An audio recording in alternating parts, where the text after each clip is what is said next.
ওই হয়ে কত কিউট না তেলাপিয়া মাছটা গাইস। আজকে আমার বাড়িতে কিন্তু তেলাপিয়া মাছের ঝোল হয়েছিল, আর মা আমার জন্য ছোট্ট একটা কিউট তেলাপিয়া মাছ রেখে দিয়েছিল রান্না করার জন্য। আমি তো জানতামই না, তারপরে দেখলাম যে এত সুন্দর একটা কিউট তেলাপিয়া মাছ, তো বাচ্চাদেরকে ডাকাই যাক। আর বাচ্চারা তো শুনে খুব খুশি যে ফাইনালি দিদি আজকে আমাদেরকে ভাত আর মাছের তরকারি খাওয়াবে। আর এই হয়েছে আমার একটা উনুন। শত্রুতা নেই ভাই, জানো তো আমার সাথে কিসের এত শত্রুতা আমি তো বুঝতে পারি না। যেমন দেখো, তোমরা আমাকে ভালোবাসা দিচ্ছ না, এত কষ্ট করে স্ট্রাগল করে রান্না করছি, এই তোমরা কিন্তু ভালোবাসা কেন দেবে না?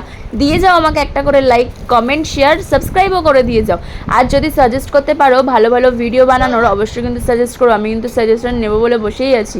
আর দেখো এখানে কিন্তু সুন্দর তেলাপিয়া মাছটাকে নুন হলুদ মাখিয়ে ভেজে নিয়েছি। তার মধ্যে মাছটা ভেজে নিয়ে কিন্তু তেলের মধ্যে কালো জিরে ফোড়ন, লঙ্কা কুচি আর একটুখানি টমেটো কুচি দিয়ে ভালো করে ভেজে নিয়ে নুন মশলা হলুদ কিন্তু দিয়ে দিয়েছি। তারপরে কিন্তু জলটা দিয়ে ফুটিয়ে নিয়ে মাছটা দিয়ে ভালোভাবে ফুটিয়ে ধনেপাতা দিয়ে নামিয়ে নিয়েছি।